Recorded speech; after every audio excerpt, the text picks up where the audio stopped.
माडगाळ आणि माडगाळ परिसरातील अनेक मान्यवर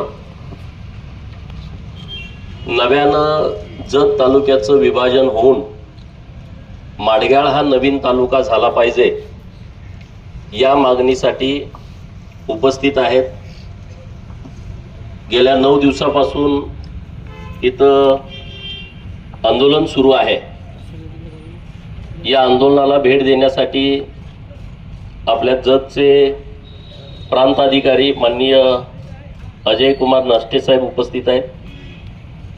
या गावचे सर्व प्रमुख मंडळी, आजूबाजूच्या परिसरातील सर्व गावचे सरपंच, उपसरपंच, सोसायटीचे चेअरमन, व्हाईस चेअरमन, ग्रामपंचायतचे सोसायटीचे सदस्य, आजी माजी सर्व पदाधिकारी, तरुण मित्र, वडीलधारी मंडळी मोठ्या संख्येने इथे उपस्थित आहेत। गेल्या अनेक वर्षांपासूनची मागणी आहे की जत तालुक्याचं विभाजन झालं पाहिजे। क्षेत्रफळाने हा सर्वात मोठा तालुका आहे। या तालुक्यामध्ये लोकांना जतला येण्याच्या दृष्टिकोनातून काही अडचणी येत आहेत आणि अशी मागणी लावून तुम्ही अनेक वर्ष प्रयत्न करताय। हे आंदोलन सुरू झाल्याच्या नंतर जेव्हा मला समजलं, मी 20 तारखेला ह्या आंदोलनाला भेट देण्यासाठी आलो होतो वळसंगपर्यंत। परत मला इथून फोन आले की तुम्ही इकडे येऊ नका। ठीक आहे, मग तिथूनच आम्ही परत गेलो। परत इकडे चर्चा चालू झाली की आमदार इकडे भेट देत नाहीत, म्हणजे एका बाजूला येऊ नका म्हणायचं, दुसऱ्या बाजूला बदनामी करायची। असले दुटप्पी उद्योग काही लोक करतायत। हे तुम्हाला जाणीवपूर्वक मी यासाठी सांगतोय की मी लोकप्रतिनिधी म्हणून इकडे आलोच नाही, असं काही लोक चुकीच्या पद्धतीनं नरेटिव्ह सेट करण्याचा प्रयत्न करतायत। त्या सर्व लोकांना याबद्दलची माहिती असावी। आता माझी जबाबदारी जी आहे, हे सर्व मंडळी मला 2-3 दिवसापूर्वी सगळे परत भेटले जतमध्ये। आम्ही सविस्तरपणे चर्चा केली। जतला नाही, झऱ्याला आले होते सगळे। रात्री 12-1 वाजता आम्ही बसलो, सगळी चर्चा केली। अगोदरपासूनची सर्व पार्श्वभूमी समजावून घेतली। जो प्रस्ताव तुम्ही तयार केलाय तो प्रस्ताव माझ्या हातामध्ये आहे आणि सर्व चर्चा केल्याप्रमाणे मी काल राज्याचे महसूल मंत्री माननीय चंद्रशेखर बावनकुळे साहेब यांना प्रत्यक्षात भेटलो।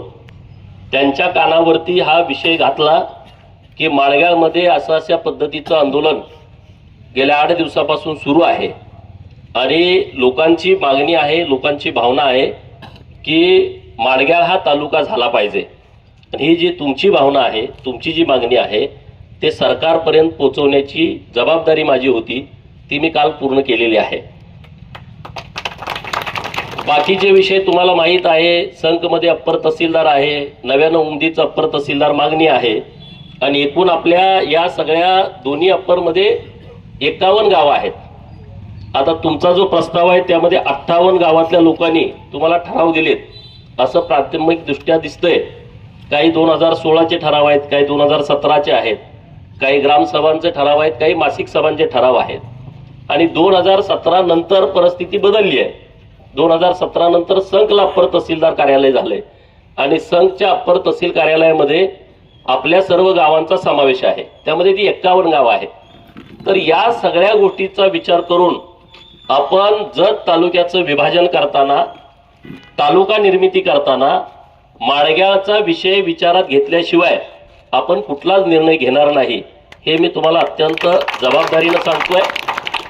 अत्यंत वादाची परिस्थिती आता आपल्या या 3 विषयावर निर्माण झाली आहे, हे तुम्हालाही माहीत आहे आणि सगळी लोक या विषयामध्ये अग्रेसिव्ह आहेत। आता जी आपण भूमिका मांडलेली आहे की माडगाळ आमचं सेंट्रल आहे, माडगाळ बाजाराचं मुख्य केंद्र आहे। शेळ्या मेंढ्यांचे जे पश्चिम महाराष्ट्रात मोठे बाजार भरतात, तो एक बाजार माडगाळला भरतो, दुसरा आटपाडीला भरतो, की जिथं शेळ्या मेंढ्यांची खूप मोठी उलाढाल होत असते। इथं मार्केट कमिटीचं उपबाजार आहे। काही क्षेत्र जमिनी देवस्थान सोडून मला वाटतंय तुमच्याकडं 18-20 हेक्टर क्षेत्र तुमच्याकडे आहे, जे आता तुम्ही प्रस्तावात लिहिलेलं आहे। ह्या सगळ्या बाबींचा आपण नक्की विचार करू। आता आचारसंहिता सुरू आहे, कुठलेही सरकारी निर्णय होत नाहीत हे तुम्हा सर्वांना माहीत आहे. परंतु एक बैठक आपण माननीय महसूल मंत्री महोदयांच्याकडं तुम्हालाही बोलवतो, संघवाल्यांना बोलवतो, उमदीला बोलवतो, सगळे विचारपूर्वक, कारण आपल्याला सर्वांना विचारपूर्वकच पुढे जाण्याची आवश्यकता आहे. कुठलंही गाव जवळचं, कुठलंही गाव लांबचं असं नाही. सर्व लोकांना मध्यवर्ती कसं होईल, लोकांना अडचण होणार नाही आणि लोकांना न्याय कसा मिळेल अशा पद्धतीनं आपण भूमिका घेऊ. त्यामध्ये कुठलीही अडचण येणार नाही. आपण तुमची एक बैठक प्राथमिक हे आपली आचारसंहिता झाल्याच्या नंतर माननीय महसूल मंत्री महोदयांच्या दालनामध्ये आपण लावू. तुमचे जे प्रमुख लोक आहेत त्यांच्यासोबत लावू. हा जो आपला ठराव आहे 2009 पासून तुमचं हे सगळे कागदोपत्री सगळे रेकॉर्ड आपल्याकडे आहे. 2009 पासूनचे ठराव आहेत किंवा जिल्हाधिकारी सांगली यांनी काय पाठवलेला अहवाल आहे, तर हे सगळं रेकॉर्डवरती घेऊन आपल्याला पुढं कसं करता येईल अशा पद्धतीनं आपण सगळेजण प्रयत्न करूया. परत त्यांनी दुसराही विषय मांडले की आम्हाला आता तालुका नाही झाला तर तुम्ही कुठलं तरी एखादं कार्यालय द्या. तर आता त्या संदर्भात प्राणसाहेब इथं आहेत. नेमकी पद्धत काय आहे कामाची, न मी तुम्हाला काय तर सांगणार मी इथं तुम्हाला कोर्ट देतो, मी तुम्हाला इथं उपनिबंधक कार्यालय देतो, तर असं चुकीचं तुम्हाला काय सांगायला, कारण उद्या तुम्ही मला विचारणार आहे ना, मी आता तुम्हाला उपोषणाच्या निमित्तानं काहीतरी चुकीचं बोललो आणि परत तुम्ही मला 8 दिवसांनी म्हणताल काय झालं, कोर्ट देतो म्हटलं तर तुम्ही. तर आपण माणग्याच्या दृष्टिकोनातून जे काही चांगलं असेल ते करण्याचा अत्यंत प्रामाणिकपणे प्रयत्न करूया. आणि त्यासाठी तुम्ही सुद्धा सगळे एक दिलानं, एक मनानं, एकजुटीनं आपण सगळे पुढं जाऊ. 51च गावं आपल्याकडे आहेत, याचा विचार तुम्ही सगळेजण करा.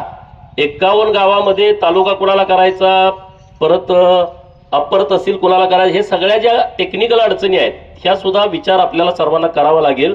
तुम्ही अत्यंत व्यवस्थितपणे मांडणी या प्रस्तावामध्ये केलेली आहे. मी प्रस्ताव पूर्ण वाचून काढला. हा काय तुम्ही दिलेला प्रस्ताव नाही, मी कुणाकडे तर शोधून घेऊन आलोय. इथल्या कमिटीने दिलेला हा प्रस्ताव नाही. तर ज्यांना तुम्ही दिला होता त्यांच्याकडनं मी म्हटलं उसना द्या, मला माझ्याकडे प्रस्ताव नाही, मला माहिती असावी म्हणून मी गाडीत इथून ओळ ना ओळ सगळी वाचून काढलेली आहे. आणि त्यामुळे तुम्ही जी भूमिका व्यवस्थितपणे या सगळ्या प्रस्तावात मांडलेली आहे, तुमचं जो प्रस्ताव आहे त्या प्रस्तावाचा पाठपुरावा करणं लोकप्रतिनिधी म्हणून माझी जबाबदारी आहे. नंबर 1, ही जबाबदारी पार पडताना आपल्या तालुक्यामध्ये कुठं तेढ निर्माण होऊ नये, कुठल्या गावावरती अन्याय झालाय अशी त्या गावांची भावना होऊ नये. आणि त्यामुळे सगळ्या गावांना विश्वासात घेऊन, कारण हा फार मोठा विषय आहे, हे काय फंड द्यायचं काम नाही. घेतं 1 कोटी रुपये दिले, दुसरा नाराज झाला चला तुम्हाला पण 1 कोटी देऊन टाकतो, तुम्हाला 2, असा हा विषय नाही. हा तालुका निर्माण करण्याचा विषय आहे, अत्यंत महत्वाचा विषय आहे, अत्यंत जबाबदारीचा विषय आहे. तर आपण सगळे मिळून व्यवस्थितपणे या विषयामध्ये आपण नक्की मार्ग काढू. त्यासाठी जे काही पाठपुरावा करावा लागेल ते आपल्या सगळ्या या पूर्व भागातल्या सगळ्या गावांशी चर्चा करून सोबत घेऊन आपण नक्की याचा प्रयत्न करू. एवढ्या निमित्त